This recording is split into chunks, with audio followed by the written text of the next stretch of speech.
કેમ છો ફ્રેન્ડ? જય શ્રી કૃષ્ણ. હું છું કિરણ પાનસુરિયા. કિરણ કિચન સ્ટુડિયોમાં તમારું સ્વાગત છે. તો આજે બનાવીશું આપણે ઘઉંના લોટની સુખડી.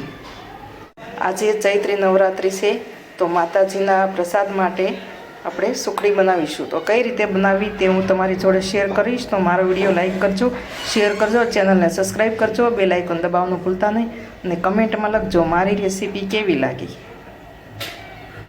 મેં આ એક બાઉલમાં અડધો વાટકો ઘી લીધું છે અને એક વાટકો ભાખરીનો લોટ લીધો છે, એટલે કે જાડો ઘઉંનો લોટ લીધો છે, અને આ અડધો વાટકો ગોળ લીધો છે.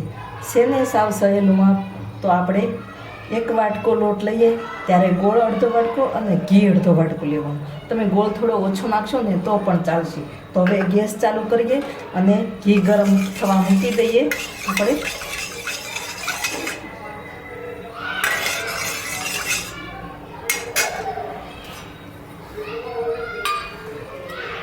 હવે આપણું ઘી ગરમ થઈ ગયું છે, તો હવે આપણે આ જાડો લોટ નાખીશું ભાખરીનો. શેને સાવ સહેલુંમાં આપણે આ લોટ શેકી લેવાનો છે.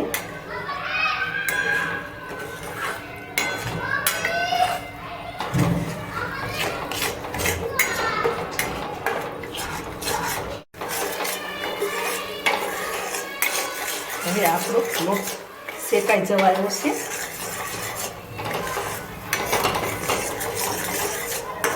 હવે આપણે એમાં ગોળ નાખીશું.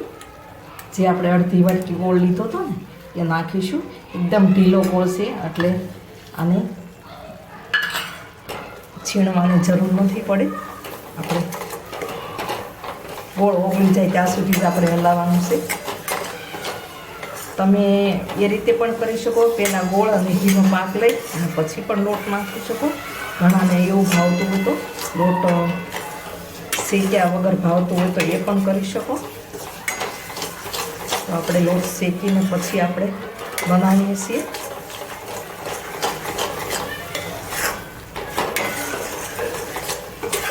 હવે આપણે ગેસ બંધ કરી દઈશું.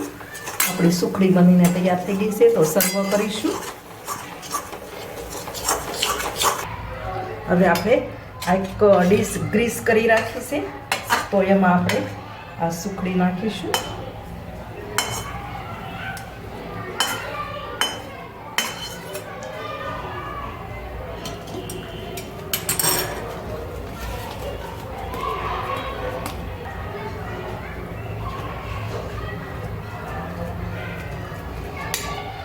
તમે આમાં મોટી ડીશ પણ લઈ શકો.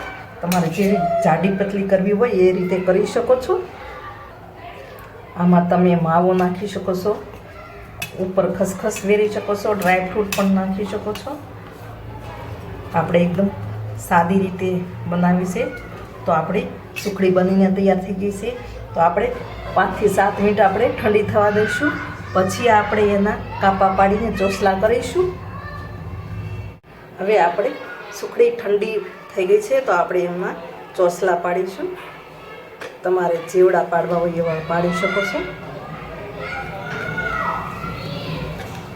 શક્કરપારા આકારના પાડો કે સ્ક્વેરમાં પાડો, ગમે તે રીતે પાડી શકાય છે.